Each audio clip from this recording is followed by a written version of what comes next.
무당이었던 할머니를 한번 만났대요. 그래서 이제 자세하게 물어봤대요. 그래서 어떻게 무당이 됐습니까? 그랬더니 이 사람은 어떤 사람이었냐면 자기 어머니를 굉장히 이렇게 사랑하던 어떤 그 자매였는데 엄마가 이제 일찍 돌아가셨어요. 갑자기. 충격이 컸겠죠. 매일같이 엄마의 무덤 앞에 가서 울었대요. 엄마 나 좀 데려가줘. 엄마 나도 엄마 있는 데를 데려가줘. 가끔 그런 거 공포스러워 하시는 분들이 있는데 크리스찬들은 이렇게 걸어가는데 갑자기 귀신이 나한테 쑥 들어오거나 그러진 않습니다. 뭐 크리스찬 아니더라도 그런 일은 별로 없어요. 어떻게 하면 귀신이 들어오냐면 귀신을 초청하면 들어와요. 귀신을 초청하든지 귀신이 좋아하는 거를 같이 하든지 이러면 들어와요. 그래서 여러분 점 보고 이런 거 굉장히 안 좋습니다. 점 보는 사람들이 다 귀신 들리는 건 아니는데 가끔가다 귀신 들는 사람들이 있어요. 점 보고 사주 보고 이러는 거 있죠. 굉장히 위험한 겁니다. 잘못하면 귀신이 들어올 때가 있어요. 이 사람은 엄마 나 좀 데려가줘. 근데 엄마 있는데 가고 싶어. 이제 이게 귀신을 부르는 이제 그거였던 것 같아요. 막 울다가 어느 날 울다가 이제 다 울고 나서 일어나가고 싹 돌아서 나오는데 몸에 뭐가 쑥 하고 들어오는 느낌이 들더래요. 그러고 나서 시름시름 아픈 거예요. 그러면 병원에 가도 안 된다, 뭐, 아플 이유가 없다, 뭐, 이제 이래가지고 막 그러고 있었는데, 그 당시에는 이제 옛날이니까, 그 당시엔 동네마다 이제 무당이 있던 시절이거든요. 동네에 무당이 하나 이제 소문을 듣고 찾아왔더래요. 그래서 아빠가 누워있는 애를 이렇게 씩 보더니, 너 그게 왜 아픈 건 줄 아냐? 그래서 그게 무병이다, 이러더래요. 네가 지금 귀신이 씌인 거다. 그래서 너는 살려면 무당이 돼야 된다. 이래갖고 이 사람이 무당이 됐다는 거예요. 갖고 이제 어떻게 압니까? 과거를 이렇게 물어봤대요. 그랬더니 사람들마다 무당들마다 다 다른데 자기는 동자형이 있었대요. 그래서 조그마한 아기가 막 돌아다니면서 자기만 보이는 애죠. 막 돌아다니면서 얘기를 해준대요. 그래서 뭐 예를 들어서 폐가 나쁜 손님이 이렇게 들어오면 꼬마가 막 다니면서 폐에서 썩은 냄새가 나 이러면서 막 돌아다닌대요. 이제 그러면 이제 이렇게 앉아있다가 폐가 나쁘시군 놀래갖고 어떻게 하세요? 막 이러고 이제 그럼 뭐 과거를 막 얘기해주면 놀래갖고 복채내고 막 이제 막 이러는 거예요. 이제 그러는데 이분이 하는 얘기는 뭐냐면 그런데 미래는 못 맞춘대요. 당연하죠. 왜 못 맞추겠어요? 미래는 하나님 손에 달려 있으니까. 미래는 하나님 손에 달려 있기 때문에 귀신이 어떻게 할 수가 없죠. 그래서 여러분 심진송이라는 여자 아세요? 심진송? 심진송을 몰라요? 굉장히 젊으시구나. 심진송. 신이 내린 여자 뭐 이런 책도 쓰고 그랬던 사람이 있어요. 심진송. 근데 이 여자가 책을 2권인가 썼어요. 제가 2권 다 읽어봤거든요. 근데 이분이 책 다 쓰고 난 다음에 뒤에 한 5분의 4 정도에 예언을 하는 부분이 있어요. 그런데 한번 도서관에 가서 아마 신이 내린 여자 있나 한번 찾아보세요. 있을지도 몰라요. 있을까? 그런데 거기 보잖아요. 하나도 안 맞아요. 하나도 안 맞아요. 너무너무 자신 있게 예언을 하거든요. 앞으로 우리나라가 어떻게 된다. 우리나라 정계가 어떻게 된다. 거기 보면요. 우리나라가 내각제로 개헌한다고 돼 있어요. 그 여자의 말에 의하면 그 삼김씨가 한참 판을 치던 시절에 삼김씨 중에 누구도 대통령 못 되고 우리나라 내각제가 된다. 이렇게 얘기를 해놨어요. 하나도 맞는 게 없어요. 그러니까 왜 그런가? 이 뭐 미래는 하나님만 손에 달려 있는데 자기가 어떻게 맞추겠어요, 그죠? 그래서 이제 신이 이렇게 내리는 거예요. 그게 이제 귀신이 되는, 그게 이제 무당이 되는 건데, 그게 강신인데, 그렇게 귀신이 내리는 거는 이유가 뭔가 하면, 목적이 딱 하나예요. 인간을 파괴하는 거예요. 왜냐하면 이게 악령이기 때문에, 악령의 목표는 인간을 파괴하는 거예요. 악령의 목표는 하나님을 괴롭히는 거거든요. 하나님을 괴롭힐 수는 없어요. 그러니까 하나님을 괴롭게 하는 가장 좋은 방법은 하나님이 사랑하는 사람을 괴롭히는 거예요. 가장 좋은 방법이에요. 그렇기 때문에 인간을 파괴해요. 인간을 파괴하는 게 이제 악령이 하는 짓인데, 그래서 그걸 어떻게 하냐면 옛날에 그런 걸 한 사람이 있었어요. 옛날에 부산에 가면 무당촌이 있었거든요. 어떤 사람이 그 부산에 있는 무당촌에 들어가서 무당들의 가게를, 족보를 다 조사를 했대요. 전부 다 1대 2대를 내려가지 않고 자녀들의 70% 80%가 간질, 강간, 살인 뭐 이래갖고 전부 제대로 된 사람들이 없더래요. 철저하게 파괴가 되더래요. 그래서 어쨌든 이런 악령은 인간을 파괴하는 건데 우리가 예수님을 영접하면 우리한테 신이 내린다 그랬죠. 이건 악령이 내리는 거고 우리가 예수님을 영접할 때는 악령이 아니라 성령이 내리는 거예요. 악령이 아니라 하나님의 영이 내리는 거예요. 그래서 하나님의 영이 이렇게 내립니다. 그래서 이제 하나님의 영이 내리면 이제 그 다음부터 우리가 어떤 사람이 되는가? 신적인 사람으로 변하는 거예요. 그래서 인간의 자녀는 그냥 아무리 인격을 쌓거나 뭘 하거나 그냥 인간의 자녀일 뿐이에요. 그런데 예수님을 영접하고 성령님을 받으면 그때서부터 하나님의 자녀로 이제 거듭나는 거죠. 하나님의 자녀로 거듭나면 그 다음부터는 이제 우리한테 초자연적인 일이 있기 시작합니다. 이제 인간적이지 않은 것들, 자연적이지 않은 초자연적인 현상들이 우리한테 이제 벌어지기 시작해요. 뭐 인격의 변화도 일어나고 그 전까지는 전혀 죄라고 느껴지지 않던 것들이 죄라고 느껴지고 그 전까지는 용서가 불가능할 거라고 생각했던 사람들이 용서가 가능해지고 그 다음부터는 그 전에는 전혀 그런 걸 봐도 감동이 없고 뭐 가난한 사람들 뭐 괴로운 사람들 이런 사람을 보면서 눈물을 흘릴지 몰랐던 사람들이 그 사람을 보면서 눈물이 흘려지고 이렇게 내가 아닌 모습들이 이렇게 나타나고 그리고 어떨 때는 뭐 술 담배가 싫어지기도 하고 설교 시간에 와서 맨날 졸던 사람이 어느 날부터 갑자기 설교가 들리기 시작하고 자, 그 폴더에 제일 뒤에를 한번 보세요. 제일 뒤에 보면 찬양이 한 곡 나오는데 제일 뒤에 보면 주님여 이 손을 꼭 잡고 가소서 지난번에 배웠던 거고요. 그 바로 전 거를 한번 보세요. 바로 전 거를 보시면 성경 목록가가 나옵니다. 성경 목록가. 이제부터 이걸 외울 거예요. 성경 목록을. 여러분 어떤 성경이 어디에 들어가 있다라는 거 모르시죠? 그죠? 예, 그런데 생명의 삶이 끝날 때 되면 다 알게 됩니다. 예, 어떻게 아냐면 이 노래 때문에 알아요. 이거는 뭔가 하면 그 성경의 순서를 그 학도가에다가 맞춰갖고 지은 거예요. 그래서 제가 부를 테니까 같이 이제 따라 부르는데 이건 이제 매주 부를 거거든요. 그리고 나중에는 외워서 부르는 것이 시험 볼 거예요. 그래서 농담이고 시험을 안 봐요. 한번 불러보겠습니다. 창세기 출애굽권이라 재밌죠? 네, 재밌죠? 네, 이거를 이제 다 외우면 이제 성경 순서를 다 아는 거예요. 자, 이게 또 여러분 또 어느 책인지 헷갈리실 테니까 이번에 이렇게 불러보겠습니다. 제가 창세기 하면 여러분 출애굽기 책 한 권씩 불러보는 거예요. 자, 시작. 창세기, 레위기.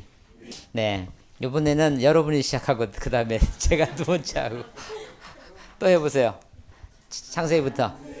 출애굽기 권이라. 네, 잘하셨습니다. 자, 이번에 하실 거는 구원의 확신. 구원의 확신이 뭐죠? 구원의 확신? 구원의 확신이란? 예? 구원의 확신이란? 꿀먹은 벙어리. 구원의 확신이란 하나님의 자녀가 되었다는 거, 그죠? 죽으면 천국 간다는 거 확신, 그거죠, 그죠? 자, 그래서 생명의 삶 이제 시작하기 전에 여러분들이 그 생명의 삶 신청서에 보면 죽으면 천국 갈 확신이 있습니까? 라고 물었나요? 천국 간다고 확신하십니까? 이렇게 물었죠, 그죠? 그랬을 때 예, 그런 사람은 구원의 확신이 있는 사람이에요, 그죠? 예. 아니요, 이렇게 한 사람도 구원 못 받을 것이라는 걸 확신하는 사람이에요. 그죠? 두 사람은 문제가 없는 사람입니다. 근데 어떤 사람이 문제가 있는 사람이냐면 모르겠음 이런 사람이 문제가 있는 사람이에요. 자기가 구원 받았는지 안 받았는지 알지도 못하는 사람. 그죠? 예, 그래서 이 시간에는 내가 구원 받았나 안 받았는가를 확실히 좀 아는 시간이 좀 됐으면 좋겠고요. 제가 마음이 아픈 건 뭐냐 하면 예수 영접 모임에 와서 예수님 영접한 사람 그리고 구원 침례까지 받은 사람. 나 예수 영접할 때 반복해서 얘기하거든요. 감정에 흔들리지 말고 예수 영접하면 천국 간다라는 걸 믿어라. 이제 그랬는데도 불구하고 여러분들 가운데 예수님 영접하시고 난 다음에 침례까지 받고 그리고 생명의 삶 들어오시는 분들 신청서를 제가 다 보거든요. 이렇게 보면 예수 영접하고 침례까지 받으신 분들이 꼭 모르겠음 이렇게 쓰는 거예요. 속상해 죽겠어. 네, 그래서 오늘은 모르겠음이 아니라 이제 확신하고 가도록 하겠습니다. 자, 구원의 확신이 없는 사람은 죽으면 천국 갈까요? 지옥 갈까요? 예수 영접한 사람 가운데서 구원의 확신이 없는 사람은 죽으면 천국 갈까요? 지옥 갈까요? 지옥 갈 것 같으세요? 예? 예수님 영접했어요. 근데 구원의 확신이 없어요. 죽으면 천국 갈까요? 지옥 갈까요? 천국 가요? 예. 왜 천국 간다고 생각하세요? 예? 예수님 믿었으니까. 지옥 간다고 그랬던 사람 누구예요? 예, 예. 성우 형제는 왜 지옥 간다고 생각해요? 오케이, 오케이. 그러니까, 입으로 믿고, 마음으로 믿고 입으로 시인하는 사람은 구원을 얻을 거다 그랬는데, 시인을 못하는 상태니까 구원받지 않은 거일 수도 있다. 좋은 얘기네요. 자, 그러면, 확신이 없는 사람이 죽으면 천국 갈까, 지옥 갈까, 한번 보겠습니다. 요한일서 5장 13절 보겠습니다. 요한일서 5장 13절 보시면 요한일서는 요한계시록 제일 뒤에 있는 겁니다. 제일 뒤에 있는 요한계시록 앞에 있는 책이에요. 요한일서 5장 13절. 자, 같이 읽겠습니다. 시작. 나는 하나님의 아들의 이름을 믿는 사람들인 여러분에게 이 글을 씁니다. 그것은 여러분이 영원한 생명을 가지고 있다는 것을 알게 하려는 것입니다. 자, 이 글은 누가 썼어요? 요한이 누구죠? 예수님의 제자. 자, 예수님의 제자인 요한이 하는 얘기인데 이 글을 누구한테 썼어요? 여기 13절에 의하면 누구한테 썼어요? 그렇죠. 구원 받은 사람이에요? 안 받은 사람이에요? 구원 받은 사람한테 썼어요. 그죠? 하나님의 아들을 믿는 사람인 여러분에게 이 글을 씁니다. 그래서 뭐라 그랬냐면 그것은 여러분이 영원한 생명을 가지고 있다는 것을 알게 하려는 것입니다. 뭐예요? 구원의 확신이 없기 때문에 내가 여러분한테 이 글을 쓰고 있다. 이제 이거죠. 그죠? 예. 그러면 구원의 확신이 없는 사람도 죽으면 천국 간다라는 거 알 수 있죠. 그죠? 예. 예. 예수 영접한 사람은 천국 간다. 이제 그거예요. 근데 왜 요한이 이 글을 써야 됐냐 하면 그렇게 구원받은 사람이 구원의 확신이 없는 거예요. 예, 그래서 구원의 확신을 주기 위해서 이 글을 씁니다. 이렇게 생각했어요. 자, 그렇기 때문에 구원의 확신을 절대시하는 건 좀 위험한 겁니다. 제가 왜 이런 얘기를 하냐면 여러분이 이렇게 다니다 보면 이제 구원파 뭐 이런 거 이단들을 좀 만날 거거든요. 근데 많은 이단들 가운데 그런 얘기를 하는 사람들이 있어요. 구원의 확신을 절대화하는 사람들이 있어요. 구원의 확신을 절대화하는 사람. 그래서 무턱대고 그래요. 구원의 확신 있어요? 이러고 물어요. 구원의 확신 있어요? 막 이래갖고 대답을 못하면 넌 구원받지 않은 사람이 되는 거예요. 그래갖고 뭐 심지어는 뭐 별의별 소리를 다 하죠. 근데 이 사람들이 하는 얘기는 뭐냐면 구원을 받은 사람은 뭔가 지워지지 않는 확실한 게 있다는 거예요. 그걸 경험했다는 거예요. 예, 위험한 거예요. 아니죠. 그렇지 않죠. 왜냐하면 그렇게 되면 구원이 나한테 달려있는 게 돼버려요. 구원은 하나님의 은혜로 하나님이 구원하시는 건데 그게 자꾸 나한테로 되어 있는 거거든요. 그래서 구원의 확신을 절대화하는 거는 이제 안 되고 그런 사람들은 자꾸 불안하게 만들죠. 그래서 넌 구원 못 받은 거니까 우리 교회 와야 돼. 이제 이러고 이제 이단이 잘 하는 짓이죠. 자, 그래서 구원의 확신이라는 건 그렇게 절대적인 건 아니지만 그럼에도 불구하고 저는 신앙생활을 하는 사람들이라면 구원의 확신은 반드시 필요하다고 생각합니다. 왜 그렇게 생각해요? 여러분도 그렇게 생각하세요? 구원의 확신은 분명히 필요하다. 구원의 확신이라는 게 절대적인 건 아니지만 구원의 확신은 분명히 있어야 된다라고 생각해요. 왜 그렇게 생각해요? 그렇죠. 구원의 확신이 없으면 어디 가서 전도를 못 할 거 아니에요. 그죠?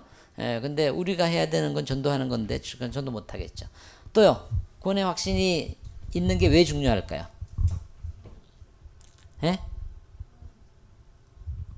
크게.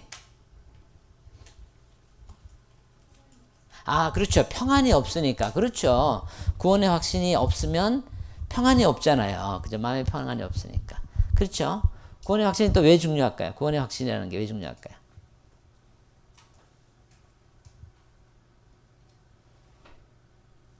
또 왜 중요할까요? 구원의 확신이 중요한 이유. 그렇죠. 예. 하여튼 뭐 평안한 신앙생활도 못하고 알겠죠? 구원의 확신이라는 건 분명히 필요하다고 생각하죠. 그죠? 그런데 이런 것도 있지만 저는 더 중요한 게 한 가지가 있다고 생각해요. 그게 뭔가 하면 제가 반복해서 얘기하지만 신앙생활은 관계다. 신앙생활에 가장 중요한 건 관계다 이렇게 얘기를 했죠. 그죠? 그래서 하나님과의 관계, 이웃과의 관계, 이 관계가 중요하다 이 얘기를 했잖아요. 그죠? 그러면 관계에 자신이 없으면 실제로 관계가 좋아지지를 않아요. 그렇겠죠? 예를 들면 어떤 사람이 유경자매가 날 싫어하지 이렇게 생각하면 그러면 그 다음에 내가 무슨 어려운 일이 있을 때 가서 부탁할 수 있겠어요? 부탁 못해요. 그러니까 관계에 자신이 없으면 관계는 좋아지지 않아요. 그죠? 관계에 자신이 있어야지 그 다음에 관계가 좋아지기 시작하죠. 그래서 어려운 일이 있으면 그 사람한테 가서 부탁하고 이제 그럴 수 있어요. 그래서 우리가 건강한 신앙생활을 하려면 하나님과 관계가 좋아야 되는데 하나님과 관계가 좋으려면 구원의 확신은 반드시 있어야 됩니다. 그죠? 그렇기 때문에 많은 사람들이 하나님과의 관계에 자신이 없는 거예요. 하나님과의 관계에 자신이 없으면 그 다음에 뭘 하냐면 하나님 앞에 가서 떳떳하게 기도를 하지도 못하고 그렇기 때문에 이 못된 딜을 하려고 그래요. 그래서 꼭 기도하면 어떻게 하냐면 하나님 요구해 주시면요 제가 이거 할게요. 뭐 이런 식으로 얘기를 해요. 이게 뭔가 하나님과의 관계가 건강하지 않다는 증거예요. 그래서 그렇기 때문에 여러분들이 지금 꼭 가져야 되는 건 뭐냐면 하나님이 나를 정말 좋아하신다. 이거에 대한 확신을 가져야 돼요. 지금 로마서를 설교하면서 늘 하는 얘기지만 하나님은 내 아버지시고 그 다음에 나는 하나님의 사랑받는 자녀다. 하나님의 사랑받는 아들이다. 하나님의 사랑받는 딸이다. 이거에 대한 확신을 여러분이 분명히 가지고 있어야 됩니다.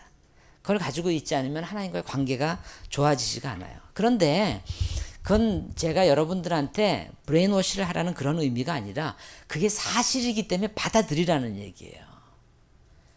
하나님은 정말 우리를 좋아하세요. 사랑하시는데 사랑한다는 개념은 조금 요새는 잘 왜곡이 돼서 잘 그렇고 하나님은 정말 우리를 좋아하세요.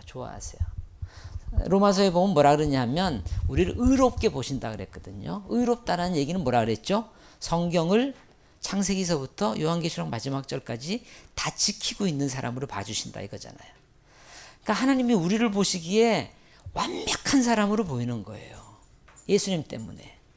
얼마나 사랑스러우시겠어요. 얼마나 좋으시겠어요. 그러니까 우리를 정말 좋아하세요.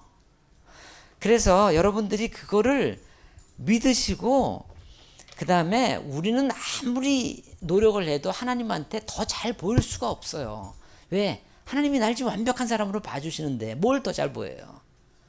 그러니까 더 잘 보이려고 노력할 필요가 없어요. 그냥 하나님은 내 모습 이대로를 너무너무 좋아하시는 거예요. 너무너무 좋아하시고 너무너무 만족해 하시고 그래요. 여러분 그 하나님이라는 이름을 이렇게 딱 한번 내아려 보세요. 어디 가서 혼자 이렇게 있을 때 하나님 이렇게 내려보시고 하나님 그랬을 때 무슨 느낌이 드는가를 한번 생각해 보세요. 하나님 그럴 때 이렇게 인상을 쓰고 있는 어떤 그런 모습이 연상되는지 하나님 하고 불렀을 때 뭔가 이렇게 나를 못마땅한 얼굴로 이렇게 쳐다보고 있는 어떤 그런 얼굴이 연상되시든지 완전히 잘못된 거예요 지금. 하나님 하고 부를 때 나를 너무너무 만족스러운 눈으로 이렇게 바라보고 계시는 그 하나님이 연상이 돼야 돼요. 네.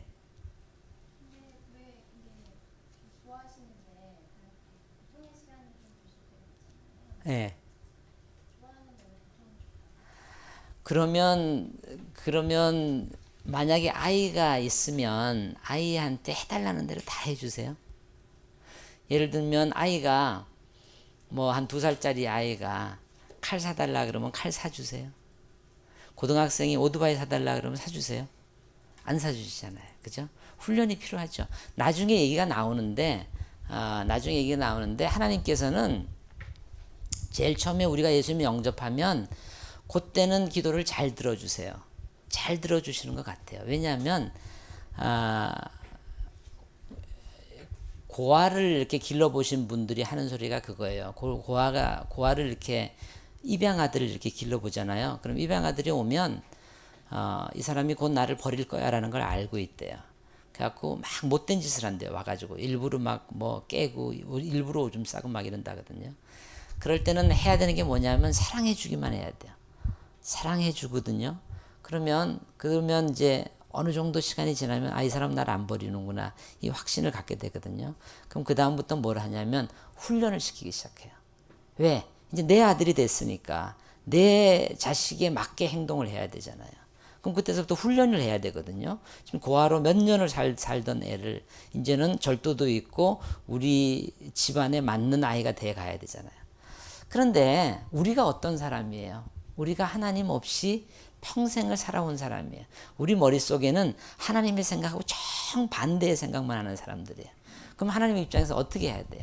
처음엔 사랑해 주시죠. 그래서 예수님 영접하고 나면 기도도 응답해 주시고 이제 그러면서 하나님이 정말 좋으신 분이니까 여기까지 깨닫게 만들어 주세요. 그러고 난 다음에 그 다음에 하시는 건 뭐냐면 훈련하세요. 하나님과 함께 살아갈 수 있는 방법을 연습시켜 줘야죠. 그 중에 하나가 고난의 시간이에요. 그건 뭐 나중에 얘기를 하고. 그래서 우리가 그런 하나님의 사랑에 확신을 가져야 돼요. 확신을 가져야 돼서 그렇기 때문에 저도 이렇게 보면 저의 옛날에 목장할 때 목장 식구들 가운데 이렇게 얘기하는 사람이 있어요. 저 목자님 좋아해요. 이래요. 그러면서 좋아한다 그러면 확 안겨야 되는데 좋아한다 그래놓고 제 주위를 빙빙 돌아요. 눈치 보면서. 그러면 정말 짜증나요. 와갖고 팍 안기든지. 그래야지 나도 사랑을 해줄 수 있을 거 아니에요. 근데 좋아한다 그래놓고 뒤에서 빙글빙글 돌아.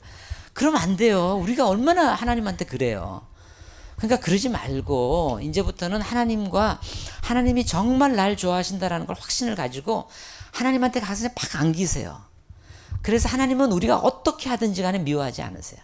그래서 하나님 뭐 꾸미지 말고 얘기하시고 하나님 저 이거 좀 해주세요. 그리고 얘기하고 담대하게 기도하고 그리고 기도하고 난 다음에 들어주시면 담대하게 자랑하고 그리고 더 큰 거 기도하고 이렇게 좀 승리하는 그런 신앙생활을 해야지.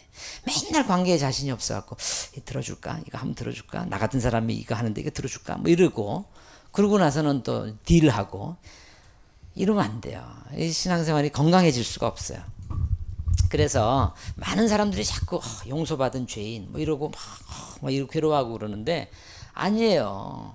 로마서에 보세요. 사도 바울은 굉장히 막 공표를 하잖아요. 하나님께서 날 사랑하신다. 누구도 정죄할 수 없다. 사도 바울이 자기가 죄가 한 번도 안 지어서 누구도 날 정죄할 수 없다 이러고 얘기하겠어요? 아니거든요. 근데 그분은 하나님의 그 사랑을 아는 거예요. 깨달은 거예요. 그래서 그렇게 하시고 하나님과의 관계에 자신이 없으면 그 다음에 이웃과의 관계도 자신이 없어요. 그러면 이웃과의 관계에서도 이상한 눈으로 자꾸 보게 되고 이래요. 그러니까 하나님의 관계가 이제 좋아야 돼요. 자, 그런데 왜 이 사람들이 하나님과의 관계가 좋아지지 않았을까? 이제 그걸 한번 봅시다. 11절, 그 바로 위에 있는 11절 한번 볼게요. 11절을 보면 같이 읽겠습니다. 시작. 그 증언은 이것이니 곧 하나님이 우리에게 영원한 생명을 주셨다는 것과 바로 이 생명은 그 아들 안에 있다는 것입니다. 그 아들을 모시고 있는 사람은 생명을 가지고 있고 그 아들을 모시고 있지 않는 사람은 생명을 가지고 있지 않습니다. 자, 이 증언은 이것이니 하나님이 우리에게 영원한 생명을 주셨다는 것과 바로 이 생명은 그 아들에게 있다는 것입니다. 그러면서 12절에서 뭐라 그러냐면 그 아들을 모시고 있는 사람은 생명을 가지고 있고 하나님의 아들을 모시고 있지 않은 사람은 생명을 가지고 있지 않습니다. 여기에 그 수사법 중에 하나인데 이중으로 강조를 하고 있어요. 보세요. 아들을 모시고 있는 사람은 생명을 가지고 있습니다. 이러면 되는데 아들을 모시고 있는 사람은 생명을 가지고 있고 또 뒤집어서 아들을 모시고 있지 않은 사람은 생명을 가지고 있지 않습니다. 뭔가 이게 이중으로 강조를 하고 있거든요. 이게 뭔가 이런 겁니다. 옛날에 입시철에 이런 말이 있었어요. 실력이 있으면 붙고 실력이 없으면 떨어지지. 뭘 강조하는 걸까요? 실력을 강조하는 거죠. 근데 실력의 어떤 면을 강조하는 걸까요? 실력이 있으면 붙고 실력이 없으면 떨어지지. 그렇죠. 이게 뭔가 하면 실력의 유일성을 강조하는 거예요. 무슨 얘기냐면 실력이 있는 사람은 아무리 돈이 없거나 아무리 가난하거나 아무리 빽이 없는 사람일지라도 붙는 거고, 실력이 없는 사람은 지 아무리 대통령의 아들이든지 뭐 무슨 재벌집의 아들인지 상관없이 떨어지는 거고, 붙고 떨어지는 것이 뿐만 아니라 붙고 떨어지는 것이 실력 하나에 달려있는, 실력의 유일성을 강조할 때 실력이 있으면 붙고 실력이 없으면 떨어진다 이렇게 표현하거든요. 이게 뭔가 하면 필요 충분 조건에 의한 강조법이다 이렇게 불러요. 그러니까 붙고 떨어지는 거에 실력이 필요 조건이기도 하지만 충분 조건이기도 하다. 실력 하나에 달려있다. 그럴 때 이 표현을 쓰거든요. 근데 사도 바울이 여기서 요한이 여기서 똑같은 표현을 쓰고 있습니다. 아들을 모시고 있는 사람은 생명을 가지고 있고 아들을 모시고 있지 않은 사람은 생명을 가지고 있지 않습니다. 이게 뭔가 하면 생명이 있느냐 없느냐, 즉 죽으면 천국 가느냐 안 천국 가느냐, 이게 어디에 달려있는가? 아들한테 달려있다 이거예요. 예수님 영접한 거에 달려있다 이거예요. 예수님 영접한 거에 달려있을 뿐만 아니라 예수님 영접한 거 하나에 달려있다는 거예요. 생명이 있냐 없느냐가 예수님 그 하나에 달려있어서 예수님 아들이 필요 조건이면서도 충분 조건이라 이거야. 아들 말고는 아무것도 필요 없다 그 소리예요. 그거 하나에 달려있다 이게 얘기입니다. 그래서 아들이 예수님을 얘기하는 거고, 모시고 있다는 건 영접한 걸 얘기하는 거고, 생명은 영생이니까. 그래서 구원받는 유일한 근거는 아들 하나, 예수님 영접하는 거, 믿음, 요거로 된다 이제 그겁니다. 자, 그런데 왜 믿음이 없어졌는가? 왜 믿음에 자신이 없어졌는가? 왜 자신이 없어졌냐 하면 많은 사람들이 여기서 뭘 생각하냐면 이걸 생각해요. 믿음 말고 알파가 더 있지 이 생각을 해요. 꼭 그 생각을 해요. 그래서 특별히 어디서 그런 생각을 하시냐 하면 천주교 배경을 가지신 분들이 이 생각을 많이 하세요. 왜냐하면 천주교에서 조금 그렇게 가르치거든요. 그래서 천주교에서도 예수님을 영접해야지 천국 간다 이렇게 생각해요. 근데 그것만 갖고 족하지가 않아요. 뭐가 있어야 돼요? 이게 있어야 돼요. 그게 있는데 저거를 얼만큼 해야지 자신이 생기겠어요? 얼만큼 해야지? 자신이 없죠? 그러니까 그 다음에 어떻게 해요? 예수님한테 기도도 못하는 거예요. 그러니까 그 다음에는 뭐 마리아한테 기도하면 조금 더 나았겠나 뭐 이런 생각하고, 그 다음에 뭐죠? 세인트, 성자들한테 기도하면 되지 않겠나 뭐 이런 생각도 하고, 그 다음에 공덕을 많이 쌓아야 된다고 생각하고 자꾸 이런 생각을 하는 거예요. 아니에요. 성경에서 뭐라 그랬어요? 예수님 하나에 달려있다. 예수님 하나에 달려있다 이 얘기예요. 그래서 예수님을 믿으면 천국 갑니까? 지옥 갑니까? 천국 가는 거예요. 예수님 하나에 달려있는 거예요. 그걸 어떻게 합니까? 성경이 그렇다고 그러니까. 하나님의 말씀이라 그랬잖아요. 하나님께서 약속을 하신 게 그거예요. 내가 다른 거 아무것도 안 보고 예수님 하나 보겠다. 내 아들을 받아들이냐 안 받아들이냐. 이 얘기는 뭔가 하면 구원해 주겠다고 하는 내 오퍼를 받느냐 안 받느냐 여기에 달려있다 이 소리예요. 하나님께서 내가 널 구원해 줄게 그럴 때 예 감사합니다. 저를 구원해 주십시오. 그러면 구원 받는 거고, 뭐 그거 갖고 어떻게 구원 받아요? 이러면 못 받는 거고. 이제 그거예요. 아주 간단한 문제입니다. 그래서 그거 하나 달려 있는 거예요. 자, 그렇다면 요한일서가 쓰여지기 전에는 구원의 확신이 없었어도 천국 가는 거 맞아요. 그죠? 근데 요한일서에서 이렇게까지 얘기를 해놨는데 그럼에도 불구하고 믿음의 확신이 없다. 그럼 뭐예요? 이거 곤란한 거예요. 그죠? 이렇게까지 얘기를 했는데. 그죠? 그래서 하나님 그 아들을 모시고 있는 사람은 생명을 가지고 있고 아들을 모시고 있지 않은 사람은 생명을 가지고 있지 않습니다. 이렇게까지 얘기를 했는데 그럼에도 불구하고 안 믿는다. 그럼 문제가 있는 거죠. 우리가 왜 자꾸 구원의 확신이 흔들리냐 하면 감정에 자꾸 매달려서 그래요. 감정에 매달려서. 그래서 내가 교회를 좀 다니고 좀 이렇게 내가 좀 기분이 좋고 내가 좀 성령 충만하고 감정이 좀 동하고 말씀이 들리고 그러면 구원 받은 것 같다가, 그게 믿음이 늘 그런 거 아니거든요. 믿음은 업앤다운이 있거든요. 그러면 이렇게 감정에 이르를 때도 있지만 가끔가다 또 이렇게 믿음의 회의가 될 때도 있다고요. 그러면 그때는 구원 못 받는 것 같아요. 그렇게 감정에 휘말리면 안 돼요. 뭐에 다 잡아야 돼요? 하나님의 약속에 잡아야 돼요. 하나님의 약속은 뭐라 그랬어요? 아들을 모시고 있는 사람은 생명을 가지고 있고 아들을 모시고 있지 않은 사람은 생명을 가지고 있지 않다. 아들을 모시는 게 뭐예요? 예수님을 영접한 거다. 예수님을 영접했으면 어떻게 돼요? 천국 가는 거예요. 하나님의 아들이 된 거예요. 예. 그거를 딱 붙잡으시면 됩니다. 자, 그러면 구원의 확신이 지금 주제인데 그러면 제가 이제 묻거든요. 천국 갈 자신이 있습니까? 그러면 꼭 그래요. 죽어봐야지 알죠. 자, 그럼 죽어봐야지 아는지 한번 보겠습니다. 요한복음 5장 24절 보겠습니다. 요한복음 앞으로 쭉 넘어가서 예.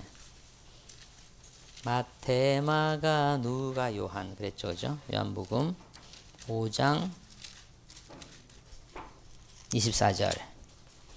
자, 같이 읽겠습니다. 시작. 내가 진정으로 진정으로 너희에게 말한다. 내 말을 듣고 또 나를 보내신 분을 믿는 사람은 영원한 생명을 가지고 있고 심판을 받지 않는다. 그는 죽음에서 생명으로 옮겨갔다. 자, 이 말은 누가 했을까요? 오, 처음이야. 예, 모든 기수에서는 다 요한 이러는데 예, 예수님이 했죠. 예수님이 진정으로 그럴 때는 어떤 때예요? 눈을 똑바로 떠야 될 때. 그렇죠. 예수님 여기서도 그랬습니다. 내가 진정으로 너에게 말한다. 내 말을 듣고 또 나를 보내신 분을 믿는 사람은 영원한 생명을 가지고 있고 심판을 받지 않는다. 그는 죽음에서 생명으로 옮겨갔다. 이제 그랬어요. 자, 죽음에서 생명으로 옮겨갔다. 이제 이 말은 현재 완료형입니다. 영어를 좀 배워보신 분, 영어는 다 배웠죠. 성문 종합 영어에 보면 이런 얘기가 나옵니다. 과거와 현재 완료의 차이가 뭘까요? 자, 과거는 he went there, 그게 과거입니다, 그죠? 그 다음에 현재 완료는 he has gone, 그게 현재 완료입니다, 그죠? 과거와 현재 완료의 차이가 뭘까요? 예? 지속. 그렇죠. 과거에 행동한 것이 현재에 영향을 미치고 있느냐 없느냐 이제 그거예요. 성문 종합령에 보면 그렇게 설명되어 있습니다. 과거의 행위가 현재까지 영향을 미치고 있는 상태 이제 이건데 자, 그래서 우리나라 말에는 과거와 현재와 미래밖에 없어요. 그죠? 그리고 진행형이 있죠. 간다. 가고 있다, 갔었다, 갈 거다. 요거밖에 없잖아요. 그죠? 근데 우리나라에 없는 시제 하나가 요 현재 완료 시제인데 요 현재 완료 시제는 뭐냐면 과거에 했던 행동이 지금도 계속 영향을 미치고 있는 상태입니다. 그래서 과거의 동작이 현재까지 영향을 미치는 상태. 그래서 요거는 옛날에 간 거예요. 그래서 지금 어디 있는지 몰라요. 지금 거기에 있는지 돌아왔는지 거기 가다 딴 데 갔는지 몰라요. 근데 요거는 뭔가 하면 거기를 갔는데 간 상태에서 지금도 거기 있는 거예요. 그죠? 여기 현재 완료입니다. 그죠? 맞죠? 예. 그런데 여기 보면 그는 죽음에서 생명으로 옮겨갔다 할 때 옮겨갔다라는 요 표현이 현재 완료를 쓴 거예요. 현재 완료를 쓴 거예요. 그러니까 예수님을 영접한 사람은 지금 어디에 있어요? 다시 24절을 보세요. 24절을 보면 진정으로 너희에게 말한다. 내 말을 듣고 나를 보내신 분을 믿는 사람은 믿는다는 건 예수님을 영접한다 그랬죠. 예수님을 영접하는 사람은 영원한 생명을 갖고 있고 심판을 받지 않는다. 그는 죽음에서 생명으로 옮겨갔다 그랬어요. 자, 예수님을 영접한 사람은 지금 어디 있습니까? 생명에 있는 거죠. 예. 그러니까 여기서 생명이라는 건 천국을 얘기하는 거예요. 예, 그래서 우리는 이미 지금 천국에 있는 거예요. 많은 사람들이 자꾸 여기서 살다가 내가 어느 날 죽으면 천국 갈 거다 이렇게 생각하는데 그게 아니고 사실은 우리가 지금 현재 천국에 이미 옮겨져 있어요. 그래서 우리는 굉장히 특이한 존재예요. 이 땅을 살면서도 하나님과 같이 하나님 나라에 지금 살고 있는 사람들이에요.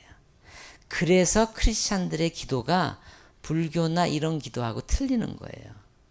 불교의 기도는 그냥 벽 보고 기도하는 거예요. 돌 보고 기도하든지. 이건 그냥 내 마음의 원을 그냥 푸념하듯이 쏟아내고 있는 거예요. 아무런 영향력이 없어요. 거기에 비해서 크리스찬의 기도는 왜 파워가 있느냐 하면 우리가 지금 내가 하는 말은 하나님이 그냥 듣고 계시는 거예요. 그래서 하나님이 들어주시는 거고 그러는 거예요. 그래서 우리는 이미 천국에 가 있는 존재입니다. 그래서 죽으면 어떻게 되는가? 의심할 필요가 없죠. 지금 이미 천국에 가 있는데. 지금 천국에 가 있는데. 다만 우리는 그래서 이건 제 생각이지만 이렇게 생각해요. 우리는 지금 현재를 보잖아요. 그런데 이렇게 돌면 우리의 영적인 세계가 이쪽에 있어요. 예? 안 보일 뿐이지. 하나님과 함께 사는 영생이 지금 우리가 같이 살고 있는 거예요. 천국에 있는 거예요. 지금 현재. 안 보일 뿐이에요. 예. 그렇기 때문에 성경에 보면 이런 얘기 있어요. 내가 위험한 상황이 됐을 때 천군 천사가 나를 이렇게 쭉 둘러싸고 있다라는 그런 장면이 나오거든요. 마찬가지예요. 여러분들 가운데서도 예수님 영접한 분은 하나님의 천사들이 같이 지금 동행하고 있는 거예요. 안 보일 뿐이에요. 안 보일 뿐이에요. 우리는 지금 하나님과 함께 천국을 살고 있어요. 근데 하나님이 지금 안 보일 뿐이죠. 내가 살고 있는 걸 내가 느끼지 못할 뿐이죠.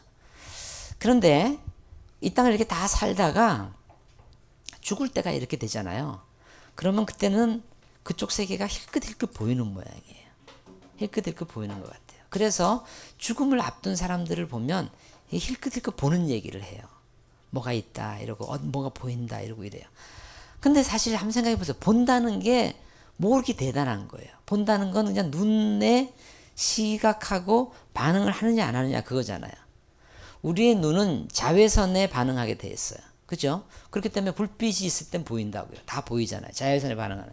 그런데 불을 딱 끄면 자외선이 사라지니까 아무것도 안 보여. 아무것도 안 보이면 없는 겁니까? 아니죠. 적외선 안경을 딱 끼면 다 보이잖아요. 다 보이잖아요.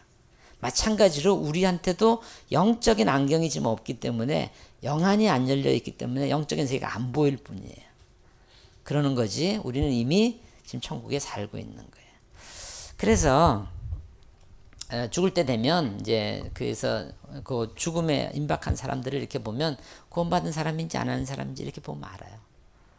그래서 구원받은 사람은 굉장히 편안해요. 보인다 그러고 내가 갈 때가 됐다 그러고 준비됐다 그러고 이런 소리 하세요. 근데 구원 못 받은 사람들 보면 평생을 교회 다닌 사람인데도 막 떨어요. 막 떨고 불안해하고 막 그래요. 그래서 이제 그게 이제 그렇다. 그래서 우리는 그렇기 때문에 천국을 여기서부터 맛보고 사는 거예요. 그래서 예수님을 영접하면 그 순간에 우리가 그냥 천국에 있는 거고 천국을 맛보는 거예요. 그러다가 죽으면 우리가 맛보고 있는 이 천국이 완성되는 어떤 곳, 이제 그곳이 우리가 정말 얘기하는 천국이다. 이제 그런 거예요. 그래서 이제 거기는 어떤 곳인가? 하나님의 사랑과 용서와 은혜와 그 모든 자비가 100% 존재하는 곳. 여기서 그냥 희끗희끗 맛만 보다가 100% 존재하는 곳. 이제 가는 게 그게 이제 완성된 천국이고, 거기에 비해서 예수님 영접 안 하신 분들은 여기서 그냥 이러고 살다가, 여기서 살 때는 여기는 그냥 하나님의 은혜가 편만하게 존재하기 때문에 예수님 안 믿는 사람도 하나님의 은혜를 맛보면서 살아요. 그렇잖아요. 그죠? 하나님이 비를 내리시는데 예수님 영접한 논에만 비 내리시고 예수님 영접 안 한 사람 논에는 비 안 내리시고 이럴 수는 없잖아요. 그냥 평범하게 다 내리시죠. 그러니까 우리는 은혜를 그냥 받고 살아요. 그러다가 언젠가 우리가 죽어서 가는 어떤 곳은 내가 살던 것이 완성되는 곳이라고 했잖아요. 근데 내가 이곳에서 살 때 난 하나님이 필요 없어. 난 그런 따위 필요 없어. 난 내 힘으로 살아. 난 하나님이 필요 없어. 이렇게 주장하던 사람이 그게 완성되는 상태로 가는 거예요. 그래서 그곳은 어떤 곳인가? 하나님의 은혜와 자비와 용서와 사랑이 0% 존재하는 거예요. 조금도 존재하지 않는 것. 그런 곳을 예수님은 싸늘하다라고 표현했고, 얼음장 같다라고 표현했고, 불 붙는 곳같이 고통스럽다 이제 이렇게 표현했죠. 그런 곳을 이제 우리가 지옥이다라고 부릅니다. 자, 그러면 예수님을 영접한 사람이 구원받은 사람이 구원을 이룰 수 있을까요? 없을까요? 구원을 이룰 수 있을까요? 없을까요? 한번 구원받은 사람이 구원을 이룰 수 있을까요? 없을까요? 예? 제가 정답을 묻는 게 아니라 여러분의 감정을 묻는 겁니다. 그러니까 정답 없어요. 그냥 얘기해 보세요. 이룰 수 있을까요? 없을까요? 없다. 예. 이룰 수 다 없다라고 생각하세요? 다 없다라고 생각하세요? 그래요? 믿음이 꽤 좋으신 분들이네. 자, 요한복음 10장 28절 보겠습니다. 오늘 뭐 날씨가 더워서 여러분들이 보니까 눈이 반은 감겨갖고 정신이 하나도 없어요 지금. 그죠? 예. 오케이. 요한복음 10장 28절. 자, 같이 읽어보겠습니다. 시작. 나는 그들에게 영생을 준다. 그들은 영원토록 멸망치 아니할 것이요 또 아무도 그들을 내 손에서 빼앗아가지 못할 것이다. 자, 이 얘기는 누가 했어요? 그렇죠. 예수님이 했죠. 자, 어떤 사람이 바다에 놀러를 갔어요. 바다에 놀러를 가가지고 와이프가 아니지, 여자친구하고 같이 바닷가에 이제 해수욕을 갔어요. 해수욕을 갔는데 여자친구한테 잘난 척을 좀 해야지 싶어하고 내가 얼만큼 수영 잘하는지 보여줘야지. 그래갖고 옷을 벗자마자 그냥 바다에 팍 뛰어들어가, 날 좀 봐 하면서 바다에 팍 뛰어들어가고 척척척척 하고 수영을 해갖고 막 한 1km를 쫙 갔어요. 그러고 났는데 갑자기 발에서 쥐가 팍 났어요. 발에서 그러니까 교만하면 안 돼. 발에 쥐가 팍 나가지고 살려주세요 살려주세요 막 그랬더니 이제 여자가 놀래갖고 막 이제 구조를 요청해갖고 해변 구조대가 막 쫙 가가지고 해변 구조대가 이제 쫙 가갖고 막 수영을 척척척 해갖고 자, 내 팔을 잡아 이제 그랬어요. 그래서 이 사람이 딱 잡았어요. 팔을 갖고 자, 뭐 그래서 쫙 가는데 이 사람이 그 기다리는 동안에 물을 너무 많이 먹은 거예요. 그래갖고 잡고 있던 손을 스르르 나갖고 빠져 죽어버렸어요. 자, 이 사람이 안 죽으려면 어떻게 해야 됩니까? 안 죽으려면 어떻게 해야 돼요? 예? 예? 그렇죠. 구조대를 잡을 게 아니라 잡혀 있었어야 된다죠. 맞죠? 그죠? 그러니까 뭐냐면 내가 구조대를 잡고 있으면 나는 놀 수 있어요. 근데 구조대가 내 손을 잡고 있으면 안전한 거예요. 그죠? 안 죽으려면 내가 구조대를 잡을 게 아니라 구조대가 날 잡고 있으면 되는 거예요. 그죠? 예수님께서 하시는 얘기가 그 얘기예요. 여기서 28절 한번 보세요. 나는 그들에게 영생을 준다. 그들은 영원토록 멸망치 아니할 것이요 또 아무도 그들을 내 손에서 빼앗아가지 못할 것이다. 왜? 내가 붙잡고 있으니까. 이게 예수님의 약속이에요. 그래서 이게 은혜로운 말씀이기도 하지만 경고의 말씀이기도 해요. 그래서 하나님께서 예수님께서 예수 영접하고서 자꾸 뺀질뺀질거리고 세상으로 돌고 그런 사람은 언젠가 때려서더라도 데리고 와요. 그래서 여러분 보면 뭐 풍을 맞았다 뭐 그런 얘기 가끔 듣죠. 뭐 사업이 망해서 뭐 돌아왔네 뭐 이런 소리 듣죠. 예. 그래서 이게 축복의 말씀이기도 하고 경고의 말씀이기도 하고 그래요. 자, 그러면 여러분 이런 얘기를 들으면 좀 궁금한 생각이 들 겁니다. 어떤 사람이 머리에 이렇게 그려지지 않아요? 걔는 아닌 것 같은데 굉장히 믿음이 좋았는데 걔는 지금 떠나서 없는데 이런 생각 드는 사람 있지 않으세요? 예? 그죠? 가끔 우리 주변에도 보면 믿음이 굉장히 좋은 사람이 믿음을 잃고 그리고 헤매는 사람들이 가끔 있죠. 그런 건 어떻게 그게 뭔가 그 해답은 그 다음에 있습니다. 몇 절입니까? 요한일서 2장 18절 19절에 있어요. 요한일서는 제일 마지막 책에 앞에 두 번째라 그랬죠. 요한일서 2장 18절.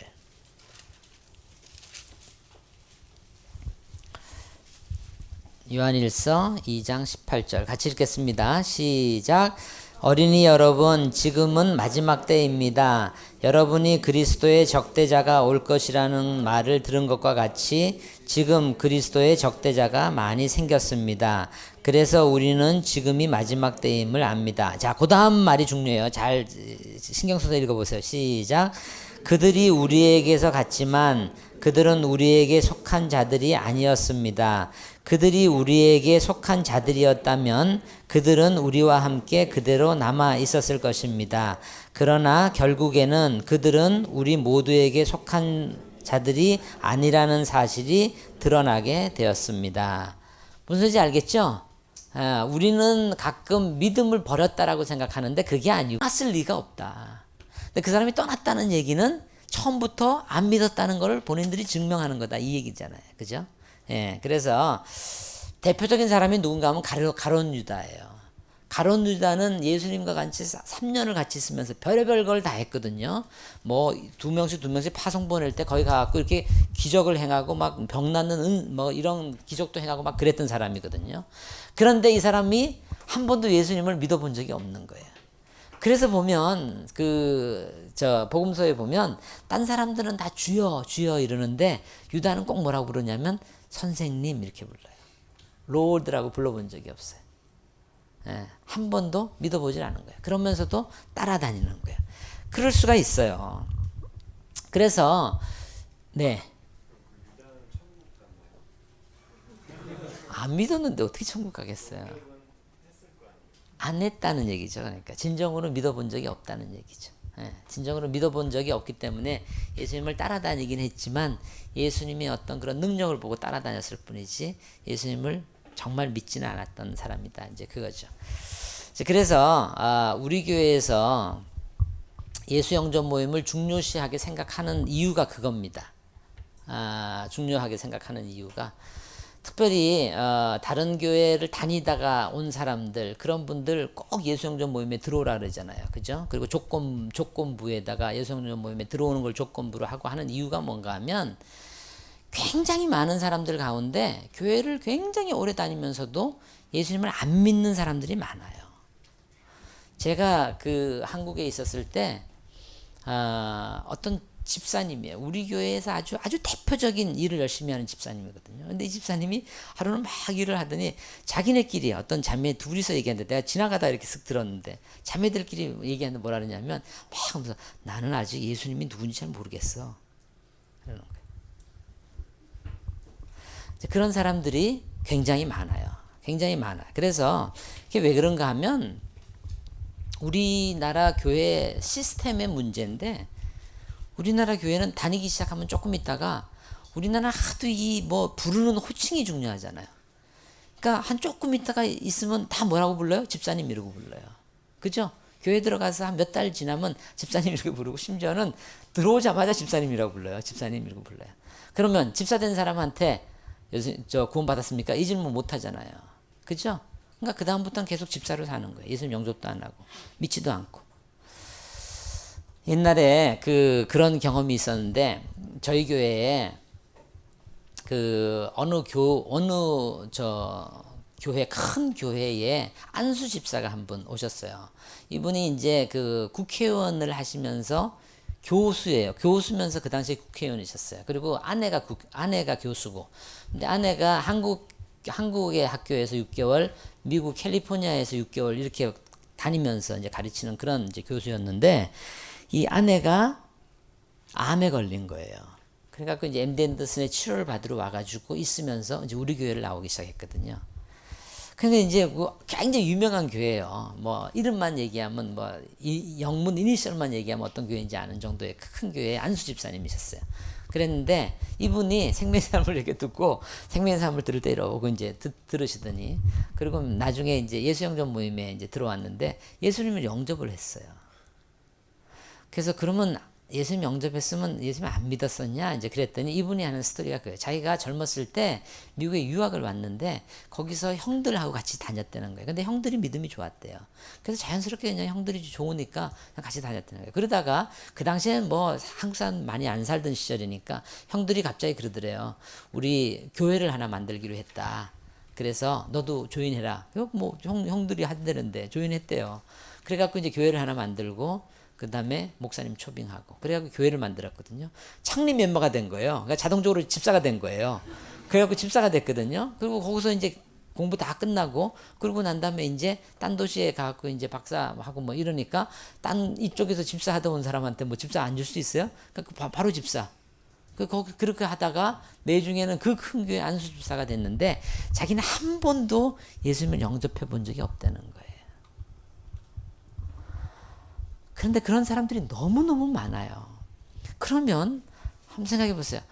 그러니까 수많은 사람들이 교회를 다니는데 많은 사람이 안 믿는 사람들이에요. 그거는 역사가 증명해요. 여러분, 기독교의 역사를 보면 기독교가 정말 나쁜 짓 많이 했잖아요. 그죠? 죽이고 침략하고 전부 기독교가 앞장서서 했거든요.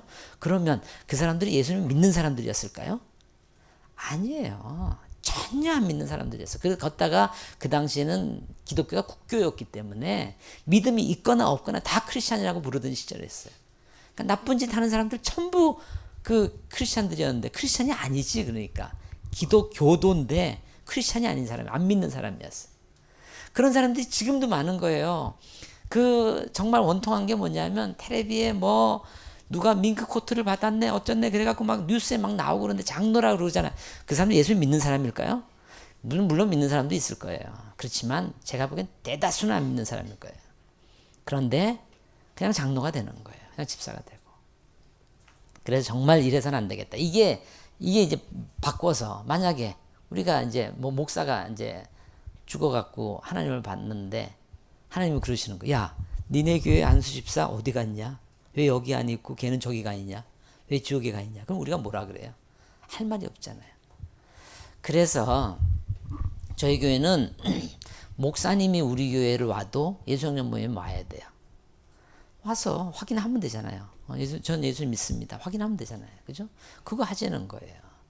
그래서 여러분들도 교회 다니시던 분들한테 반드시 예수 영전 모임에 들어와라 라는 이유가 그거예요. 그래서 와서 확인하자 이거예요. 확인하고.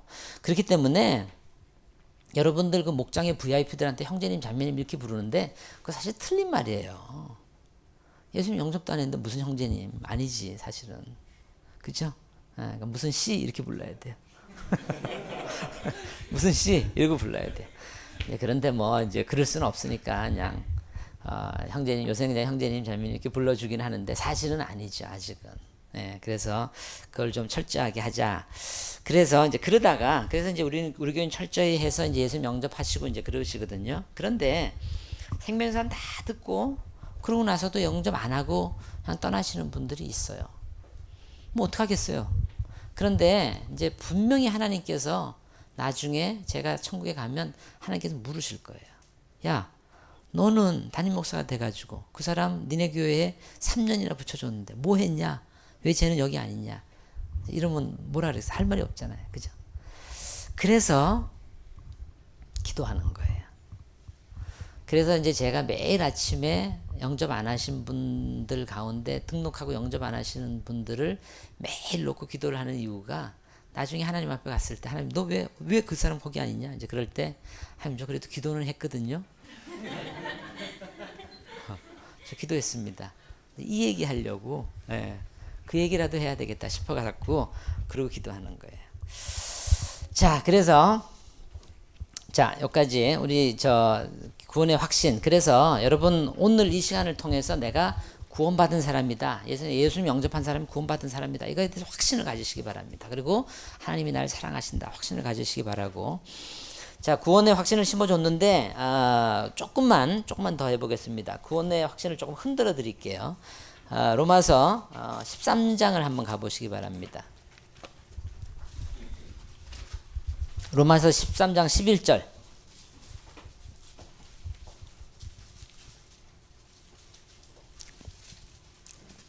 자, 같이 읽겠습니다. 시작. 여러분은 지금이 어느 때인지 압니다. 잠에서 깨어나야 할 때가 벌써 되었습니다. 지금은 우리의 구원이 우리가 처음 믿을 때보다 더 가까워졌습니다. 이게 무슨 말이에요?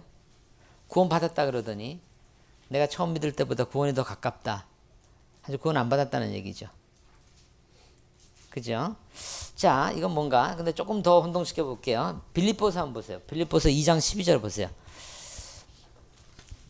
고린도 전후 갈라디아서 에베소서 빌립보 이렇습니다. 갈라디아서 에베소서 지나서 빌립보 있습니다. 빌립보서 2장 12절. 자, 같이 읽겠습니다. 시작. 그러므로 사랑하는 여러분. 그러니까 어떨 때는 구원을 받았다 그런 것 같고 또 이 말은 특별히 또 구원이 또 나한테 달려 있는 것 같은 느낌이 들어요. 왜 이렇게 복잡한가?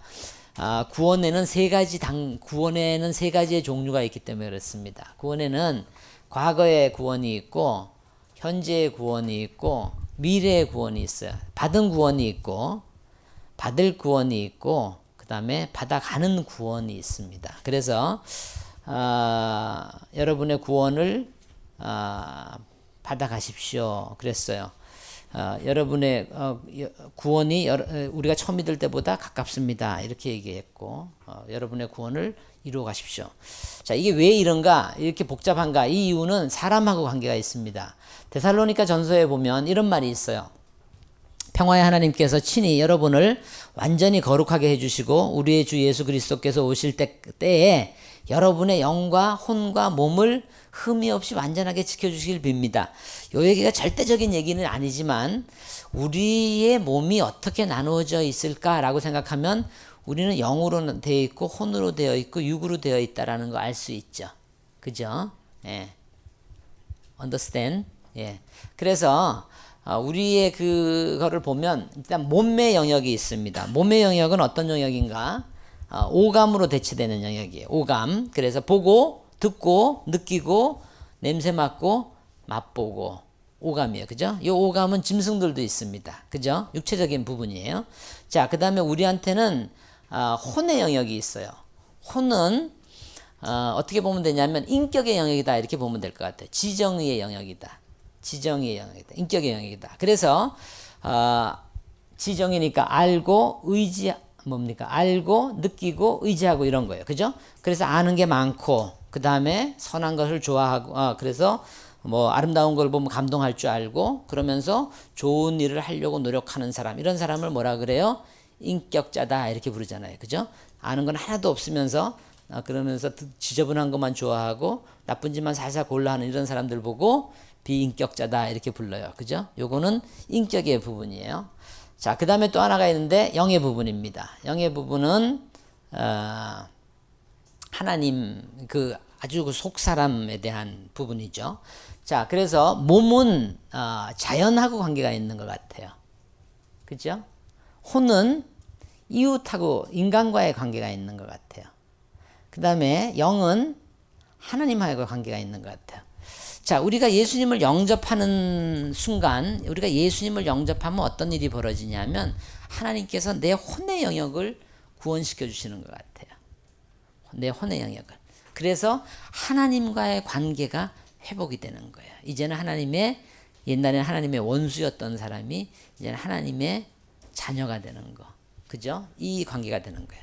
자, 여기에 우리가 받은 구원입니다. 예수님을 영접하는 그 순간 받은 구원은 영의 영역의 구원이에요. 자, 그런 다음에 우리가 어느샌가 지나면 이 몸이 구원받는 시점이 있을 거예요. 몸이 구원받는 시점. 언제예요? 부활할 때. 예, 그때가 이제 몸이 구원을 받는 시점. 그래서 그거를 미래 구원, 받을 구원이다. 이제 이렇게 부릅니다. 많은 사람들이 부활하면 어떻게 되는가? 뭐 이런 생각을 하는데 부활하면 화장실은 가나? 예, 부활하면 내가 몇 살 때 몸으로 부활하나? 예? 12살 때 몸으로 부활하나? 뭐 이렇게 부활하나? 뭐 이런 생각을 할 텐데 그런 궁금증을 옛날에도 갖고 있었어요. 고린도전서 15장 한번 보실래요? 고린도전서 15장을 보면 15장 35절에 이런 얘기가 있습니다. 제가 읽을 테니까 눈으로 읽어보세요. 그러나 죽은 사람이 어떻게 살아나며 그들은 어떤 몸으로 옵니까? 하고 묻는 사람이 있습니다. 어리석은 사람이요. 이게 신사적으로 얘기를 한 거지만 이 멍청한 것들아 이 소리입니다. 우리가 질문한 거, 그죠? 죽었다가 부활할 때는 몇 살 몸으로 부활합니까? 그랬더니 멍청한 소리 좀 하지 마라 이러시는 거예요. 그러면서 뭐라 그러냐면 그대가 뿌리는 씨는 죽지 않고는 살아나지 못합니다. 그리고 그대가 뿌리는 것은 장차 생겨날 몸 그 자체가 아닙니다. 밀이든지 그 밖에 어떤 곡식이든지 다만 씨앗을 뿌리는 것입니다. 그러나 하나님께서는 원하시는 대로 그 씨앗에 몸을 주시고 그 하나하나의 씨앗에 고유한 몸을 주십니다. 모든 살이 똑같은 살은 아닙니다. 사람의 살도 있고 짐승의 살도 있고.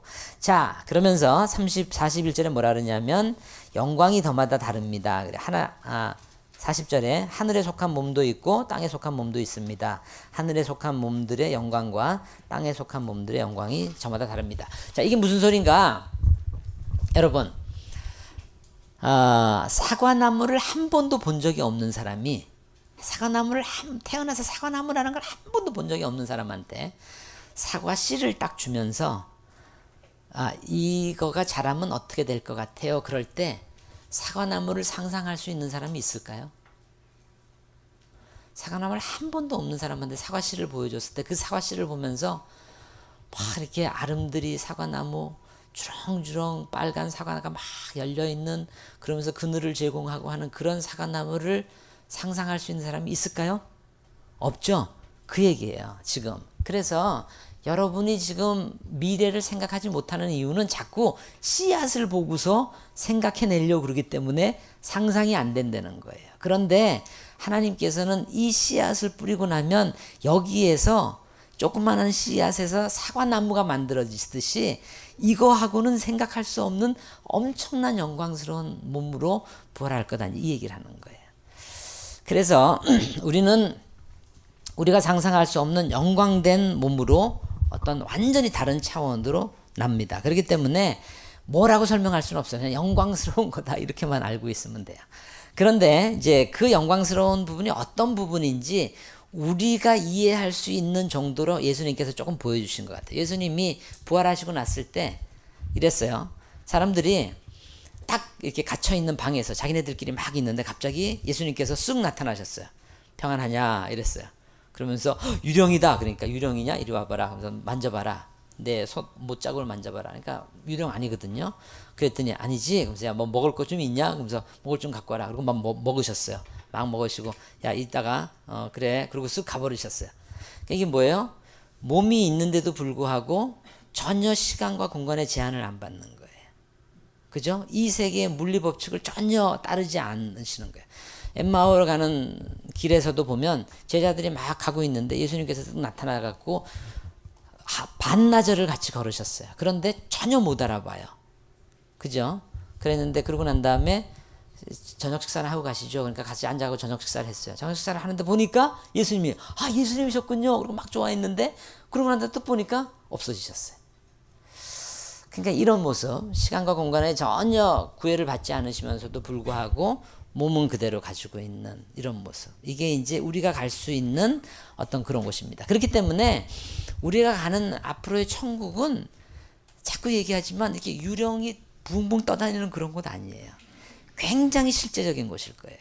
굉장히 실제적인 곳이어서 그곳에는 모든 취미 생활이 다 존재하고 축구 좋아하시던 분은 거기서 축구 선수로 다 있을 거예요. 거긴 야구 게임도 다 있을 거고 권투 시합도 다 있을 거고요. 근데 뭐만 없냐 하면 이 땅에 있는 게 다 있는데 이 땅에 있는 다 있는 거에서 죄된 모습만 싹 빼면 그게 천국의 모습일 거예요. 축구 경기를 막 하는데 우리는 축구가 이기면 막 좋아하고 진 사람 울잖아요. 그게 아니라 같이 좋아할 수 있는 천국의 모습일 거예요. 굉장히 실제적인 모습이고요. 거기서는 우리가 헤어졌던 사람을 다 만나고 그럴 거예요. 제가 몇 번 얘기했지만 저는 저희 아버지하고의 관계가 이렇게 썩 좋지 않았습니다. 아버지는 늘 무섭기만 했고 이제 그랬거든요. 그래서 돌아가시기 얼마 전까지만 해도 아버지가 그냥 늘 무서운 그런 분이셨어요. 마지막에 돌아가시기 전에 이제 예수님 영접하시고 이제 그랬는데 저는 한 번도 아버지가 그리울 거라는 생각을 해본 적이 없어요. 제가 어렸을 때 아버지가 한 번도 저한테 따뜻한 얘기를 해주신 적이 없고 넌 커서 뭐가 될래? 뭐 이런 대화를 해보신 적이 없어요. 그래서 전혀 그리워할 거라고 생각하지 않았거든요. 근데 요새 가끔 가다가 이제 저희 집에 전자 앨범이 있는데 아버지가 이렇게 가끔 되게 막 지나가잖아요. 전자 앨범 5초마다 하나씩 지나가잖아요. 어느 때 이렇게 가다 보면 아버지가 이렇게 딱 있을 때가 있어요. 그때 아버지 이렇게 보면 너무너무 보고 싶은 거 있죠. 그리워요. 그러면서 이제 무슨 얘기가 나오냐면 그때 이제 아버지를 보면서 제가 했던 얘기를 하면 정말 막 가슴이 뛰어요. 그 아버지를 만날 거고 그 파괴됐던 아들과 아버지의 관계가 완벽하게 다시 재생될 거다 생각하면 너무너무 좋아요. 다시 시작할 수 있다 이런 게 있고. 그래서 정말 천국은 꿈을 주는 곳이에요. 정말 꿈을 주는 곳이. 그래서 그렇게 회복되는 이제 그런 곳이 이제 천국인데 그곳이 언젠가는 우리한테 도달할 거예요. 근데 예수님을 영접하고 하나님과의 관계가 회복이 되고 그 다음에 언젠가 몸의 구원을 받기 전까지 우리가 하는 게 뭔가 하면 혼의 영역의 구원이에요. 이건 인격의 구원이에요. 그래서 우리 이웃과의 관계를 회복해 가는 거예요. 그래서 인격이 자라는 거예요. 그래서 아까 고난에 대한 얘기를 했는데 고난을 통해서 우리가 사람이 되어가는 거예요. 사람이 되어가고 이제 성숙한 사람이 되어가고 관계가 형성이 되어가고 이제 이러는 거예요. 자, 왜 이렇게 회복이 영의 영역, 혼의 영역, 몸의 영역으로 따로따로 오는가? 그 이유는 왜 그런가 하면 우리가 타락도 그렇게 했기 때문에 죽음도 그렇게 왔기 때문에 그래요. 자, 창세기 3장 8절을 한번 보겠습니다. 창세기 3장 8절을 보면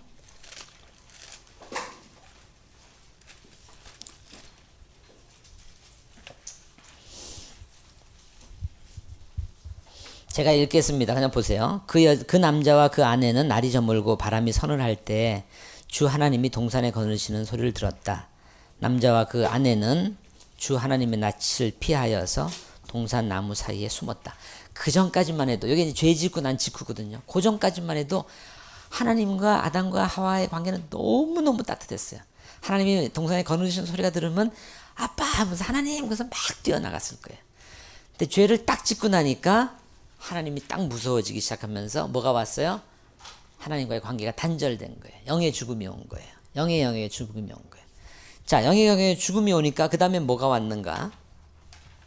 10절입니다.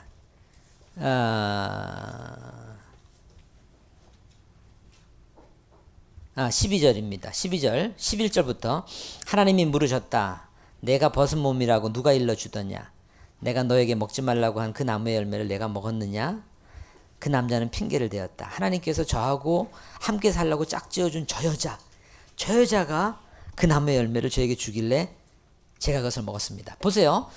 혼의 영역이 영의 영역이 딱 죽고 나니까 하나님과의 관계가 딱 단절되고 나니까 하나님을 블레임하기 시작합니다. 이게 내 책임입니까? 당신 책임이지. 당신이 저 여자 나한테 붙여줬기 때문에 당신 책임입니다. 이거예요. 그죠? 우리가 맨 처음에 관계가 깨지고 나면 하는 게 뭐냐면 하나님에 대한 블레임이에요. 자, 그러고 나면 그 다음에 뭐라 그러냐? 저 여자 이러는 거예요. 조금 아까까지만 해도 살 중에 살, 뼈 중에 뼈 이러고 막 좋아해 놓고 말이죠. 그래 놓고서는 조금 있다가 관계가 딱 깨지니까 저 여자 때문에 이러는 거예요.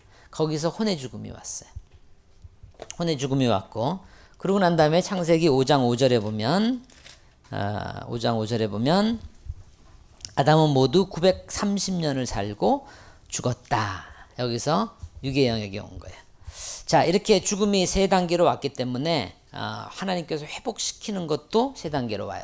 그래서 하나님과의 관계가 끊어지고 이웃과의 관계가 끊어지고 그리고 육체의 죽음이 왔기 때문에 하나님께서 회복시키시는 것도 하나님의 관계를 먼저 회복시키시고 그래서 우리가 예수님 영접할 때 영의 영역을 회복시켜 주시고 그런 다음에 이웃과의 관계를 조금씩 회복하게 하시고 그러고 난 다음에 이제 육의 영역, 육의 회복이 오는 거예요. 그래서 보세요.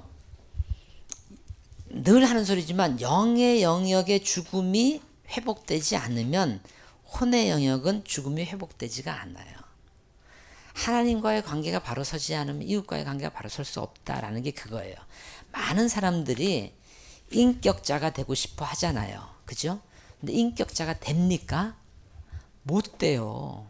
인격자가 못 돼요. 그냥 조금 더 노력할 뿐이지 정말 인격자는 안 됩니다. 여러분 한번 생각해 보세요. 사람이 나이가 들수록 인격자가 돼 갑니까? 안 그래요. 절대로 안 그렇습니다. 사람은 나이가 들수록 점점 더 황폐해져 가고요. 자기가 아무리 노력해도 남을 사랑할 수 있는 사람, 그런 사람이 안 됩니다. 왜 그런가? 이게 먼저 돼야 돼요. 영의 죽음이 왔기 때문에 혼의 회복은 불가능해요. 그렇기 때문에 우리가 정말 이웃과의 관계, 아내와의 관계, 자녀와의 관계 이런 관계가 좋아지려면 제일 먼저 해야 되는 게 뭔가 하면 하나님과의 관계가 회복이 돼야 되는 거예요. 그렇기 때문에 이거는 인간의 힘으로 안 된다라는 겁니다. 여러분 이때까지 노력해 보셨잖아요. 부부 관계를 개선해 보려고 노력해 봤잖아요. 자녀와의 관계를 개선해 보려고 노력했잖아요. 되든가요? 안 되죠. 그런데 예수님을 영접하고 하나님과의 관계를 회복하고 나면 그 다음에 따라오는 게 그 다음 관계다. 이제 그 얘기입니다. 그래서 혼의 영역에 구원이 있기 전에는 영의 영역에 구원이 있기 전에는 혼의 영역에 구원이 있기가 힘듭니다. 그래서 예수님 영접하라고 그렇게 달달 볶는 거예요. 왜냐하면 it makes difference 그거거든요. 그래서 그렇지 않으면 그게 안 되면 안 되니까. 그래서 어저께 예수님 영접하는 날이었는데 들어오셔갖고 저는 깨달음이 없는데 영접해도 될까요? 이제 이런 사람이 있었어요. 그래서 제가 뭐라 그랬냐면 깨달음이 없어도 영접하세요. 영접하고 나면 달라져요. 그 얘기를 했던 이유가 뭔가 하면 이게 첫걸음이기 때문에. 자, 여기까지. 뭐 질문 있을까요? 없을까요? 네, 오늘로서 이제 4시간이 끝났습니다. 4시간이 끝났으니까 기본적인 거는 다 여러분들한테 얘기를 했고, 이제 다음 시간에는 그 기본적인 거에 대해서 우리가 어떻게 반응할 건가라는 거. 그래서 총 5시간이 제일 중요해요. 그래서 다음 주에 꼭 좀 결석하지 마시고요. 다음 주까지 해야지 완전히 이렇게 한 텀을 끝내는 거니까. 근데 다음 주는 뭐죠? 휴강이에요. 네, 휴강이에요. 그래서 열심히 노시고, 그 대신에 꼭 하셔야 되는 건 뭔가 하면, 숙제 꼭 메이크업 하셔야 됩니다. 네, 숙제 메이크업 하셔야 되고, 반장, 숙제장 좀 줘보실래요? 숙제장. 숙제장 있어요? 숙제 왜 체크한 거, 노란 거 이거 없어요? 출석표 말고 숙제표. 안 갖고 왔어요? 거기 있을 텐데 통에 없나? 자, 숙제 안 내신 분들 휴가 때 꼭 숙제 좀 메이크업 하시기 바랍니다. 그리고 다음 주부터는 제가 질문서를 나눠드릴 거예요. 여러분들한테 질문하라 그러니까 시간도 있고 그러니까 다 질문들을 잘 안 하세요. 그래서 다음 주 시간부터는 빈 양식을 저 테이블 위에다 올려놓겠습니다. 그럴 테니까 가져가셔서 평소에 묻고 싶었던 거 이렇게 써가지고 내시면 기명으로 내셔도 되고 무기명으로 내셔도 되고 내시면 그거를 수업 시간에 얘기를 해드리고 하겠습니다. 자, 김규현 형제 왔어요? 안 왔어요. 김성기 형제 왔어요? 안 왔어요. 두 사람 다 탈락이네. 김혜곤 형제님, 노승희 자매님 밀렸어요. 네, 꼭 메이크업 하세요. 박정호 형제님 밀렸죠? 네, 메이크업 하세요. 그 다음에 송종훈 형제님, 네, 메이크업 하세요. 지민 형제 메이크업 해야 되죠? 네, 해야 돼. 오늘 갖고 왔어요?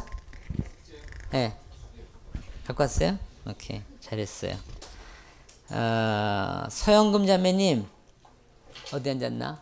서영금 자매, 네, 메이크업 해야 되죠? 네, 꼭 하세요. 정성영 자매님, 네, 메이크업 하시고요. 나단이도, 미연이도, 여기 모범생인 줄 알았더니 아니네.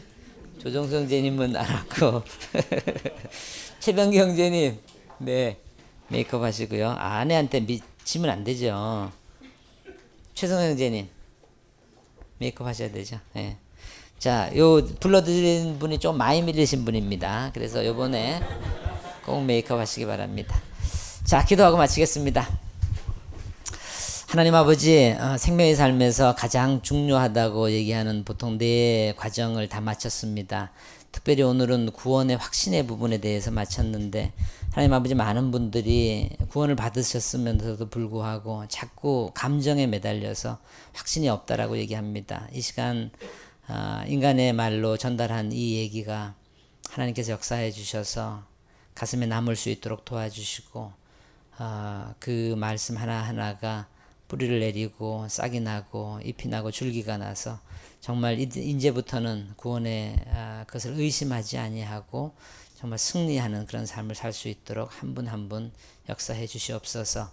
하나님, 오늘도 끝나는 시간입니다. 한 분 한 분 운전대 붙잡아 주셔서 집에 안전하게 도착할 수 있도록 도와주시고, 오늘 하루를 편안하게 쉬고 내일 또 하루를 새롭게 시작할 수 있도록 힘주시기 원하오며, 모든 말씀 예수님의 이름으로 기도하옵나이다. 네, 안녕히 가세요. 수고하셨습니다.